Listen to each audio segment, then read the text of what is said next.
Halo guys, selamat datang di Via Parva TV. Loh kok terakhir namanya Jalan Kecil, tapi kenapa sekarang udah jadi Via Parva TV jadinya ya? Oke, jadi sedikit klarifikasi.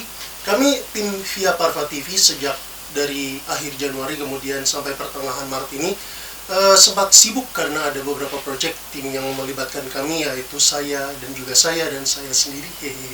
Nah itu kita ada beberapa proyek sehingga kita juga masih sempat untuk membuat video di bulan Maret yang sekarang ini. Oke, dan sekarang kita juga sudah berganti nama menjadi Via Parva TV.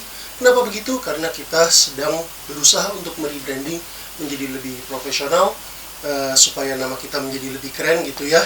Jalan Kecil TV masih sama sebenarnya. Via Parva itu adalah jalan kecil dalam bahasa Latin. Dan sejak Latin itu adalah bahasa universal dari Gereja Katolik dan juga masih bahasa resmi dari Tahta Suci Vatikan sampai sekarang, maka we thought that maybe using Latin is a bit cooler, begitulah jadinya. Dan sekarang kita sudah menjadi Via Parva TV, tapi kita akan tetap untuk terus menjalankan seri-seri kita, yaitu Mistis Katolik di Oksiden dan juga seri-seri lainnya. Dan jangan lupa untuk tunggu kehadiran dari segmen-segmen lainnya yang juga sekarang masih digodok premisnya supaya matang, benar-benar matang. Begitu guys. Oke, jadi di episode kali ini kita mau ngomongin apa nih kok?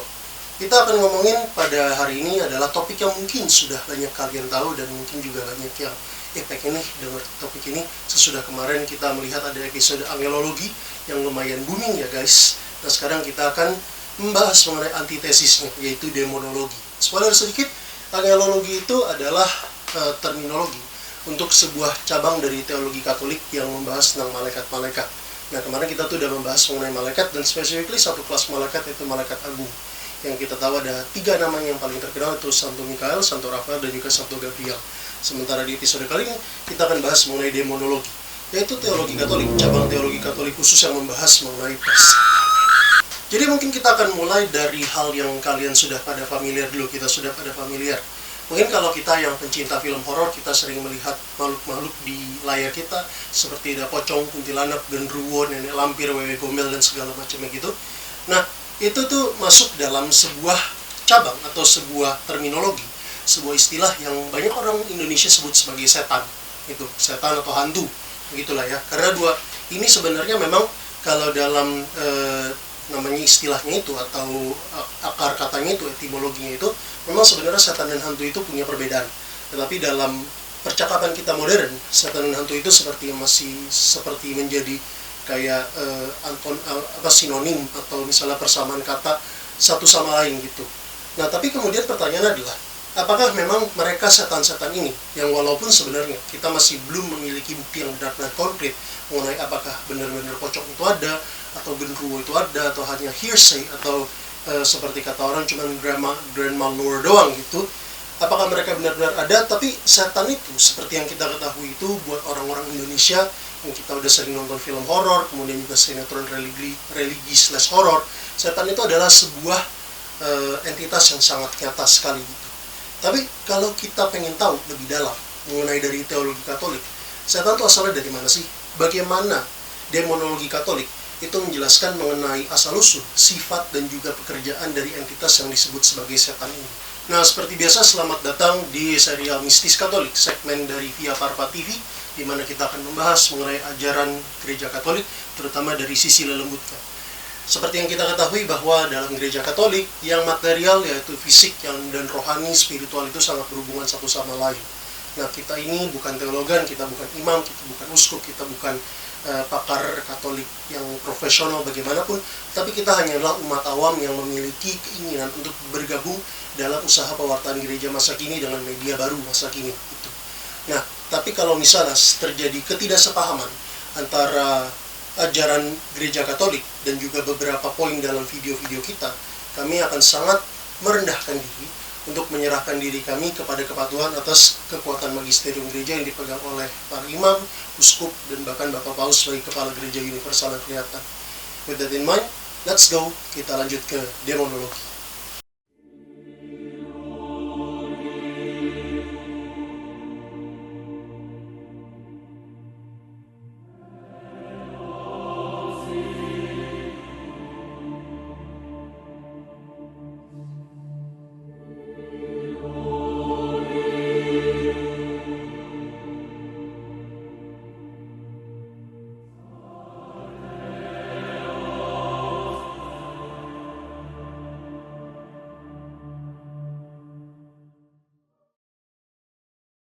Nah, kalau kita melihat dalam ajaran agama Abrahamik, yaitu agama Yahudi, kemudian Kristen dan Islam, setan itu atau iblis itu mungkin bisa jadi salah satu figur yang paling terkenal dan paling banyak sering disebutkan.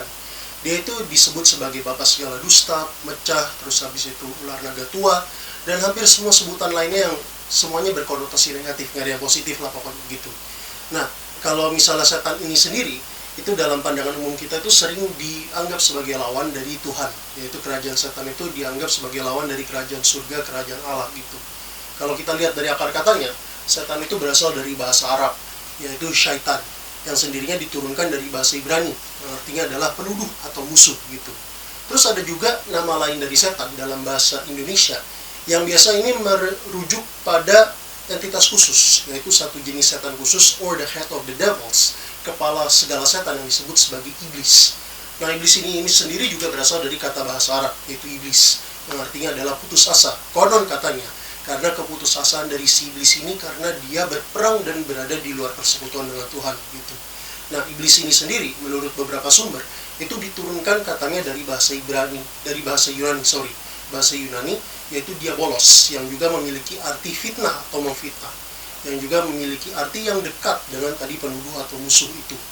It says a lot about the conception of Abrahamic religions, bagaimana agama Abrahamik itu melihat figur dari si setan ini sendiri, yaitu sebagai figur penuduh, musuh, pemecah belah, pokoknya segala macam peran yang dilakukannya, yang dikerjakannya untuk menarik manusia keluar dari persekutuan dengan Tuhan, melawan Tuhan, dan kemudian menjadi sekutunya, yaitu si setan itu sendiri.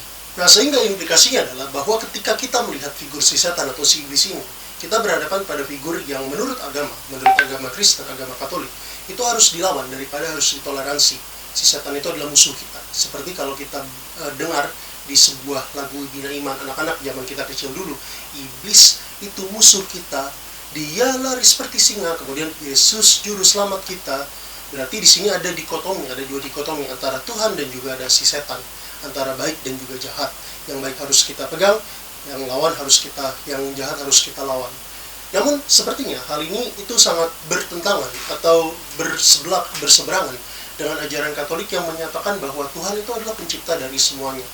Nah, jadi bagaimana akhirnya kemudian dalam pertanyaan besar pertama, the first grand question in this video, kita membahas mengenai bagaimana kok bisa Tuhan yang adalah baik adanya itu disebutkan sebagai pencipta dari semua hal yang kelihatan dan tidak kelihatan, dan kemudian ada si setan ini yang adalah jahat. How does evil born from good? Bagaimana kejahatan itu lahir dari kebaikan? Bagaimana asal-usul dari kejahatan yang berasal dari si setan ini sendiri? Bagaimana asal-usulnya si setan itu? Nah, kalau kita melihat dalam Alkitab, di dalam Bible, Our Catholic Bible itu, salah satu kitab yang paling jelas menjelaskan mengenai asal-usul dari si setan itu ada di kitab Wahyu. For your information, kitab Wahyu itu adalah kitab yang terakhir dalam Perjanjian Baru dan seluruh Alkitab Katolik dan semua kitab Kristen lainnya. Nah, kitab Wahyu ini sendiri itu dipercaya ditulis oleh seseorang yang bernama Yohanes, yang pada saat itu berada di Pulau Patmos.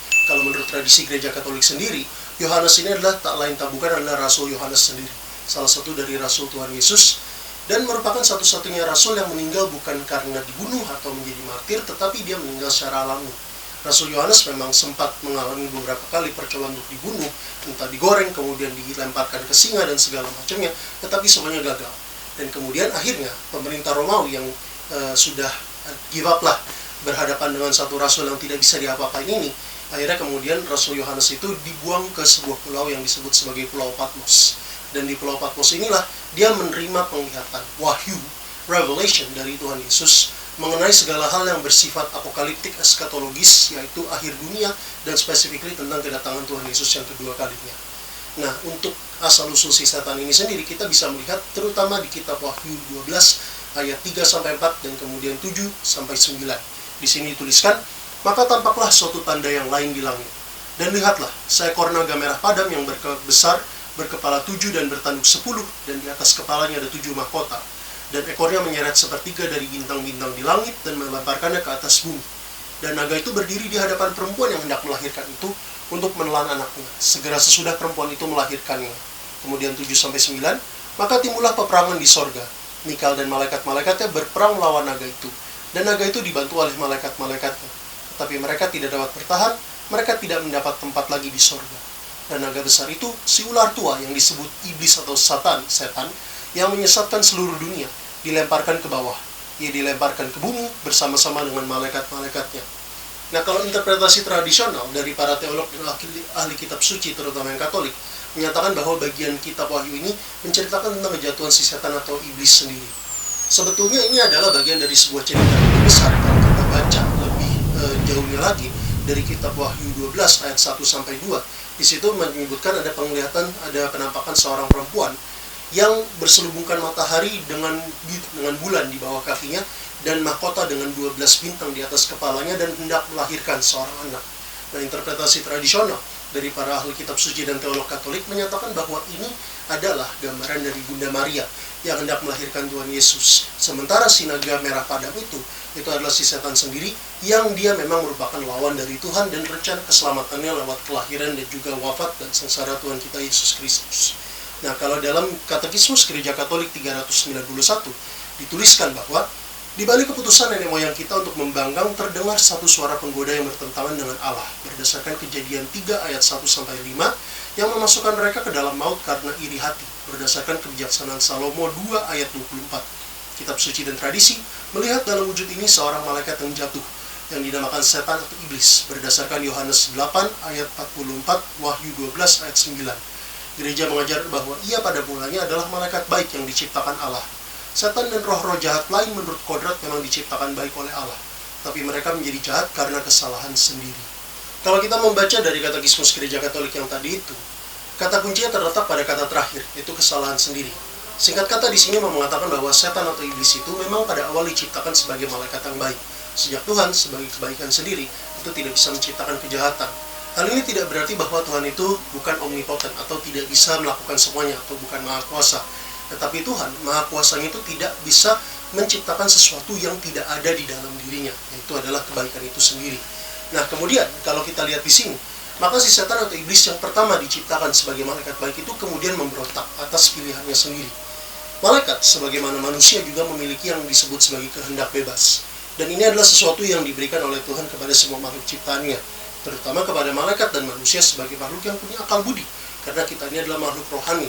Tetapi bedanya adalah, waras manusia ini kita adalah makhluk rohani plus makhluk jasmani, yang berarti bahwa meskipun kita punya roh, tapi kita masih terikat dengan kedagingan kita. Tetapi malaikat ini adalah makhluk rohani murni. Ini yang menjelaskan hakikat dan juga perbedaan antara derajat kedua makhluk ini. Sementara manusia memiliki pandangan yang terbatas, karena kita terbatas ruang dan waktu. Artinya adalah, misalkan, kita tidak bisa mengetahui apa yang akan terjadi 1 menit kemudian. Tetapi malaikat, dia bisa mengetahui apa yang akan terjadi 100 tahun kemudian, 1000 tahun kemudian, dan segala macamnya. Karena malaikat ini adalah makhluk spiritual atau makhluk rohani murni. Dia tidak terikat oleh ruang dan waktu. Tetapi di sini juga diiringi konsekuensinya adalah bahwa ketika dia menggunakan kehendak bebas, manusia ketika menggunakan kehendak bebas, kita masih bisa bertobat dari keputusan kita. Misalnya kita berbuat salah, kita minta maaf kepada Tuhan, kemudian kita bertobat, kita diampuni oleh Tuhan.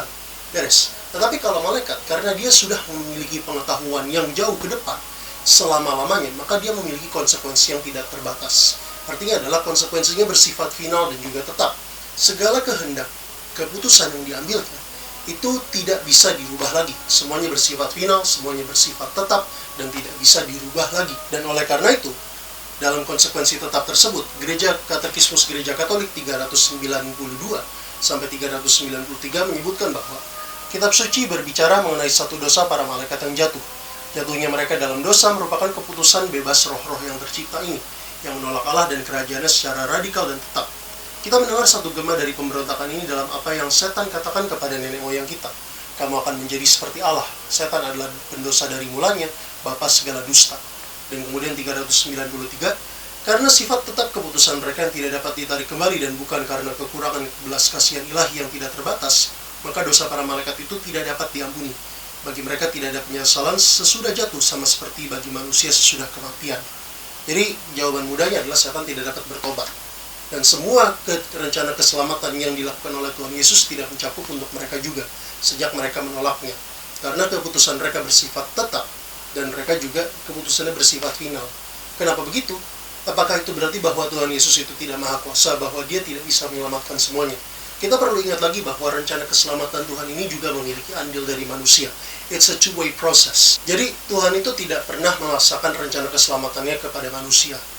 Misalnya kita mau hidup kudus, kita bisa hidup kudus, tetapi kalau kita tidak mau hidup kudus, kita mau berdosa, kita tetap bisa saja gitu. Kita bisa melakukan hal-hal yang menolak Tuhan, kita bisa melakukan perbuatan kriminal, perbuatan yang berdosa, segala macamnya.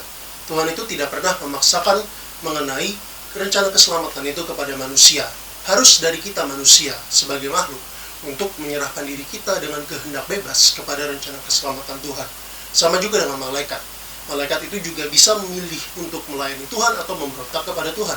Tetapi perbedaannya adalah bahwa keputusan manusia ini masih bisa berubah karena kita sifatnya sementara dan kita masih diberikan belas kasihan kepada Tuhan.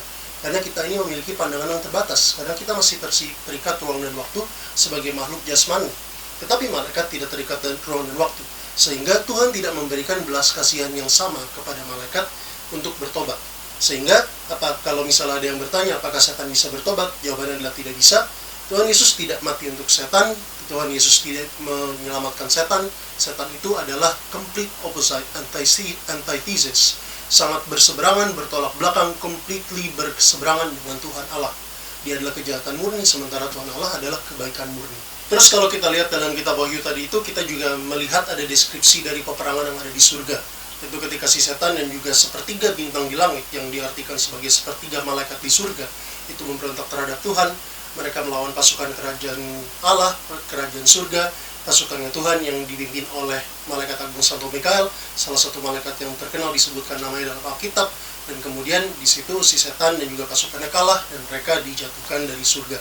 Mereka diusir dari surga.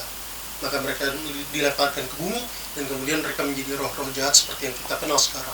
Nah, karena mereka dilemparkan ke bumi inilah, maka kemudian muncullah pandangan dalam teologi Katolik tradisional bahwa bumi ini memang, kenapa kita ada kejahatan di dunia ini, maka karena bumi ini adalah habitat dari si setan dan dia disebut sebagai penguasa dari dunia ini.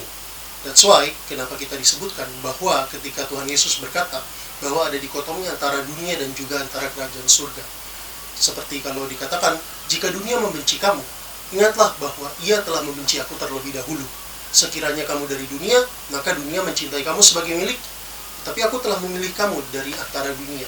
Yang artinya adalah bahwa karena dunia ini adalah tempat yang berdosa, maka dunia ini adalah dunia yang menolak Tuhan. Sehingga kita ini, orang-orang yang mengikuti Tuhan, maka tidak heran kalau kita mendapatkan kesulitan, kita mendapatkan penganiayaan, kita mendapatkan kebencian dan segala macamnya gitu. Tapi karena kita tidak ikut dunia, kita ikut dengan Tuhan, maka kita memiliki ganjaran keselamatan. Apakah si setan atau para setan itu punya nama-nama tertentu? Mungkin kita tahu bahwa ada beberapa ahli dan juga para penulis Katolik dari abad pertengahan sampai modern awal yang mereka mencoba untuk mengklasifikasikan setan ke dalam kelas-kelas dan juga memberikan nama terutama kepada para penghulu setan. Biasanya ini didasarkan kepada mereka tuh lapangan pekerjaan atau specifically dosa apa yang menjadi bagian bidang dari pekerjaan mereka itu. Nah, terus kita juga tahu bahwa dalam ritual eksorsisme itu para imam, pastor yang melakukan eksorsisme itu mereka direkomendasikan untuk mengetahui nama dari si setan itu, memaksa si setannya itu untuk mengungkapkan nama mereka. Di sini mengatakan bahwa kalau mereka mengetahui namanya itu, maka mereka dapat menggunakan namanya itu untuk melawan si setan-setannya itu. Nah, ini kalau kita lihat dalam kitab suci itu disebutkan juga memang beberapa nama dari si setan-setan itu. Misalnya nama Asmodeus, yaitu setan yang mengganggu Sarah, istri dari Tobit. Di dalam kitab Tobit, salah satu kitab Deuterokanonika, di mana dia itu digambarkan atau sering dipercaya sebagai perwakilan dari dosa hawa nafsu. Dan di situ Asmodeus itu membunuh para suami terdahulu dari Sarah ketika mereka akan melakukan hubungan sesudah pernikahannya, di malam pernikahannya itu. Terus kemudian juga ada setan Mamon, iblis Mamon, yang disebutkan paling terkenal dalam Injil Matius 6 ayat 24, ketika Tuhan Yesus mengatakan bahwa kamu tidak dapat mengabdi kepada Tuhan dan kepada Mamon. Dan Mamon di sini itu dipercaya sebagai perwakilan dari dosa cinta akan uang. Dan kemudian ada juga nama Legion, yaitu sekumpulan setan yang merasuki manusia atau merasuki manusia lagi. Orang di Gerasa, laki-laki di Gerasa tersebut yang kemudian diusir oleh Tuhan Yesus dan masuk ke dalam babi-babi. Dan yang mungkin paling terkenal nama dari si setan atau yang paling biasa itu kita sematkan dalam dunia modern sekarang kepada si the devil, si iblis atau head of all demons, kepala dari segala setan itu sendiri, itu adalah Lucifer. Nah, Lucifer ini sendiri itu berasal dari terjemahan kitab Alkitab Latin Vulgata, yaitu terjemahan Latin resmi dari Alkitab untuk Gereja Katolik. Nah, ini biasa ditelusuri. Ini kalau kita telusuri dalam Alkitab Latin Vulgata itu kita bisa melihatnya di Yesaya 14 ayat 12. Ketika di situ Nabi Yesaya itu menggunakan, kalau sekarang diterjemahkan dalam bahasa Indonesia sebagai bintang timur, putra fajar, untuk membandingkan antara bintang timur, bintang fajar ini dengan kejatuhan Raja Babel. Nah, kalau asosiasinya, kenapa nama Lucifer ini kemudian disematkan kepada si setan atau si iblis itu sendiri? Itu berasal dari Santo Hieronymus, yang tidak lain tidak bukan adalah penerjemah dari Alkitab Latin Vulgata itu sendiri. Dia mengatakan bahwa nama Lucifer ini bisa diatribusikan kepada si setan, kalau menurut mengutip dari Katolik Encyclopedia itu ya, karena si setan ini dia jatuh dari kemuliaan yang tadinya seterang bintang fajar tersebut. Nah, ini kemudian akhirnya atribusi ini, asosiasi ini kemudian berkembang dan terus melekat. Hingga sekarang akhirnya orang berpikir bahwa Lucifer itu adalah nama dari si iblis, si setan itu sendiri. Dan ini juga adalah hal yang sering dipakai oleh para teolog dan juga penulis Katolik lainnya. Tetapi warning di sini adalah bahwa Gereja Katolik tidak pernah secara resmi meresmikan atau menetapkan secara resmi nama-nama dari setan-setan ini. Seperti yang sudah kita bahas di episode angelologi sebelumnya, gereja juga tidak pernah menetapkan secara resmi nama dari para malaikat. Karena adalah alasannya bahwa mereka adalah makhluk spiritual. Terus kita siapa? Makhluk biasa nih untuk mengetahui dari nama-nama dari mereka. Terus juga berikutnya, kenapa kok gereja tidak meresmikan nama-nama ini? Maksudnya, kalau misalnya kita tahu nama dari setan-setan ini, bukankah lebih mudah untuk melawan mereka? Well, lebih tepatnya adalah bahwa nama-nama ini bersifat trivial. Mereka setan-setan ini tetap adalah setan. Pada nature-nya mereka adalah setan. Dan mereka adalah kejahatan yang harus dilawan dan tidak bisa ditoleransi dengan cara apapun. Yang paling penting itu adalah itu, bahwa kita umat Katolik harus selalu ingat bahwa setan-setan, para iblis ini adalah musuh kita. Dan mereka harus dilawan. Terlepas kita tahu namanya mereka atau tidak, mereka tetap adalah setan. Mereka tidak perlu untuk kita temani. Mereka harus kita lawan, mereka harus kita musuhi. Dengan cara apa? Dengan rahmat Tuhan, kita harus menyerahkan diri kepada Tuhan, menyerahkan diri kepada kekuasaan Tuhan, supaya kita diberikan kekuatan untuk melawan godaan dan juga pekerjaan dari si setan ini. And with that in mind, mari kita lanjut. Nah, dalam konteks kejatuhan si setan ini pula lah kita masuk pada atribut setan yang berikutnya. Yang paling terutama dan utama itu adalah kesombongan, atau lebih spesifiknya adalah kesombongan rohani.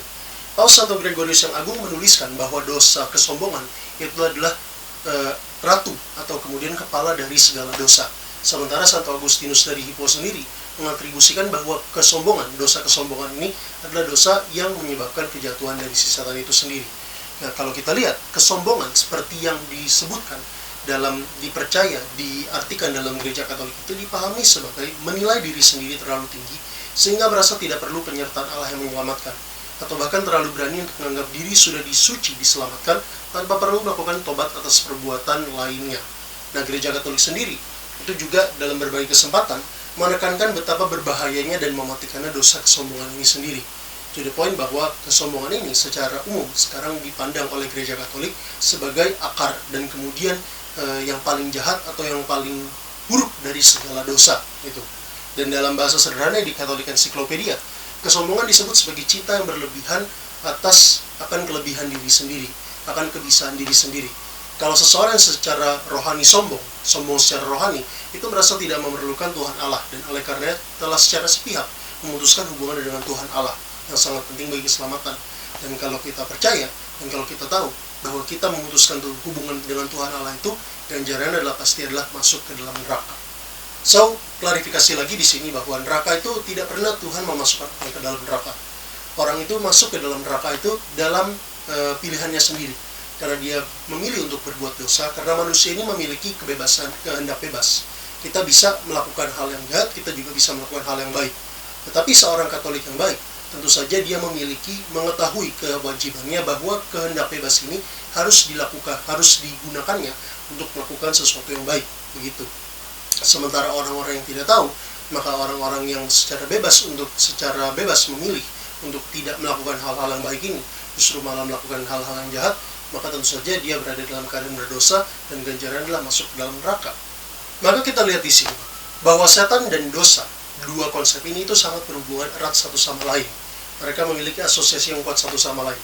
Nah, Gereja Katolik sendiri mengajarkan bahwa pekerjaan utama dari si setan ini adalah untuk mencelakakan manusia dengan cara kepada kebinasan, dengan cara menggoda manusia untuk berdosa atau melakukan dosa. Banyak instansinya, banyak contohnya. Misalnya dalam Alkitab, Adam dan Hawa digoda untuk melakukan ketidaktaatan kepada Tuhan dengan makan pohon buah terlarang. Explicitly pelanggaran terhadap perintah Tuhan untuk tidak memakan buah dari pohon tersebut. Sementara kemudian ada juga, misalnya Santo Benedictus dari Nursia, salah satu orang kudus paling terkenal dalam gereja Katolik, juga pernah mengalami godaan si setan. Ketika dia sedang bertapa, kemudian si setan menyamar dengan menjadi seorang wanita yang cantik, supaya si santo ini, seorang kudus ini, si rahib yang sedang bertapa ini, dia melakukan dosa ketidakmurnian. Kemudian dilawan oleh Santo Benedictus Nursia. Dia dilawan dengan cara menggulingkan dirinya dalam semak belukar yang berduri.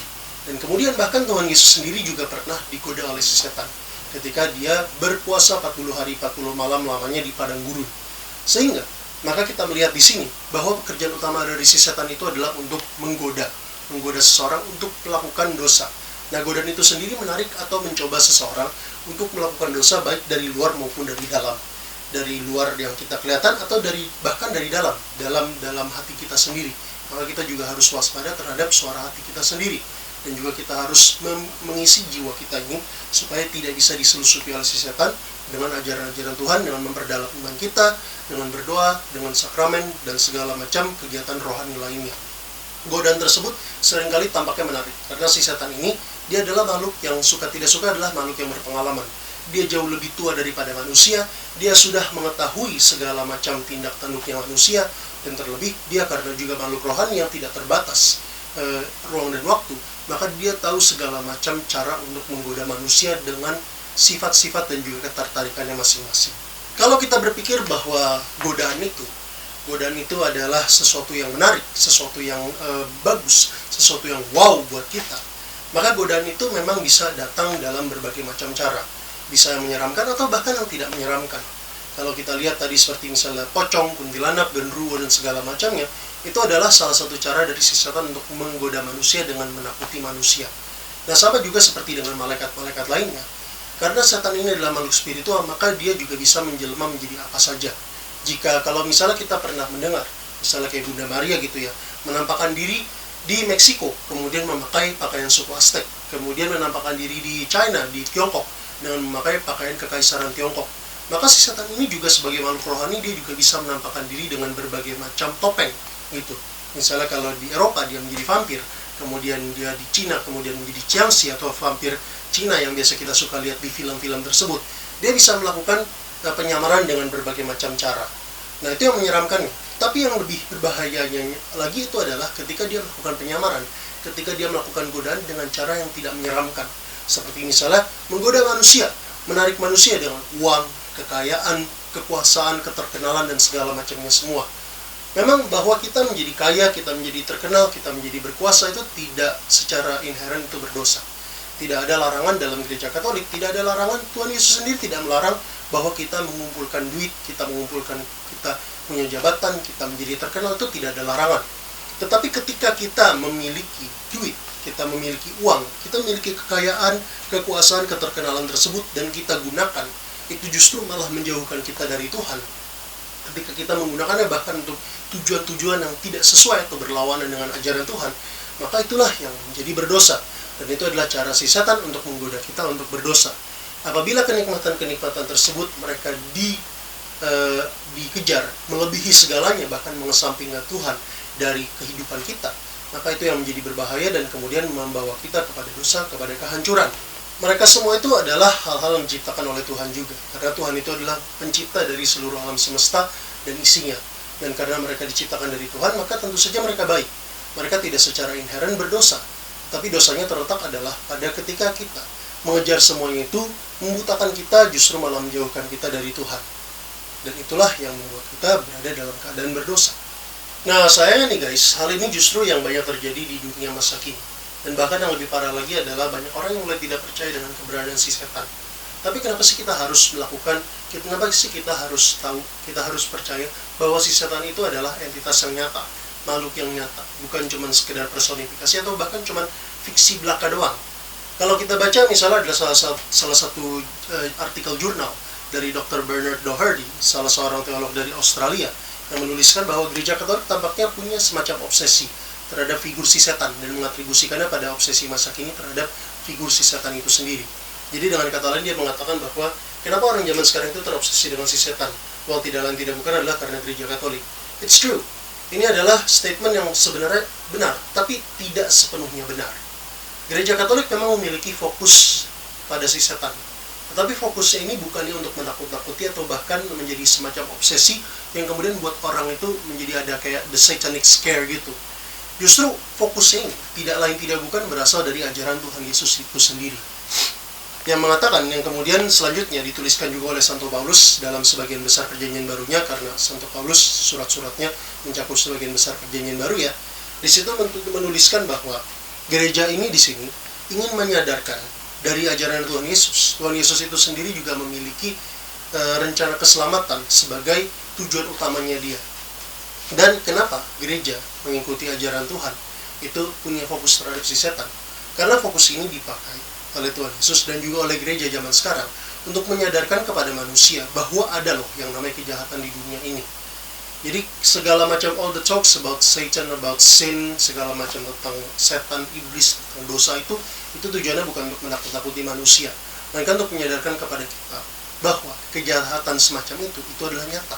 Dan satu-satunya cara untuk mendapatkan keselamatan, untuk diselamatkan itu adalah dengan mengikuti Tuhan Yesus tentu saja. Dengan rencana keselamatannya, mengikuti ajarannya, mengikuti segala teladannya, dan segala macamnya. Nah, pendek katanya mengatakan di sini bahwa umat Katolik itu mesti tahu siapa itu si setan. Bukannya supaya kita takut, tetapi supaya kita sadar bahwa kejahatan dan kebaikan itu adalah nyata. Gitu. Nah, kalau kita tidak percaya kepada eksistensi si setan ini menjadikan bahwa kemudian akhirnya segala macam hal di dunia ini menjadi ambigu. Karena kita tidak lagi mengakui bahwa kejahatan itu ada, bahwa kejahatan dan sebagai masa itu adalah kebenaran itu adalah absolut. Semua itu menjadi relatif. Apa yang bisa orang mengatakan baik itu bisa dikatakan jahat oleh orang lain. Apa yang dikatakan jahat oleh orang bisa menjadi baik oleh orang lain. Itu yang terjadi ketika kita memiliki ambiguitas relatif seperti itu. Bahwa ada kebenaran relatif, ada kejahatan relatif, karena tidak bersumber pada ajaran Tuhan, tidak bersumber kepada ajaran gereja dari prinsip-prinsip yang dipegang dari Tuhan Yesus. Dan oleh karena itu, maka gereja di masa kini, kita menekankan kembali bahwa gereja di masa kini menekankan kembali eksistensi si setan bukan untuk menakuti orang, tapi untuk menyadarkan manusia bahwa tiada keselamatan selain bersekutu dengan Tuhan Yesus, dan bahwa kita sebagai umat beriman ini justru sebenarnya itu memiliki kewajiban untuk berpartisipasi dalam peperangan melawan kejahatan, melawan si setan penguasa dunia ini, dalam menjadi tentara-tentara Kristus. So, thank you for all who's been watching. Terima kasih untuk yang sudah menonton semuanya. Sekali lagi, kami ini bukan teologan, kami ini bukan kaum tertahbis, kami bukan imam, uskup, atau segala macamnya, tetapi kami ini adalah kaum awam yang memiliki keinginan untuk berpartisipasi dalam pewartaan gereja di masa kini dengan menggunakan media pewartaan baru. Yaitu contohnya dengan spesifiknya adalah menggunakan YouTube ini. Nah, kalau kalian suka dengan video-video ini, jangan lupa untuk like, share, dan juga komen di video-video kita. Dan juga jangan lupa untuk subscribe di Via Parva TV, Via Parva Televisi, supaya kita terus memiliki semangat untuk berkarya demi kemuliaan Tuhan. Gloria Patri et Filio et Spiritui Sancto, sicut erat in principio et nun et semper et in saecula saeculorum. Sampai jumpa di sini. Tuhan memberkati kalian semua.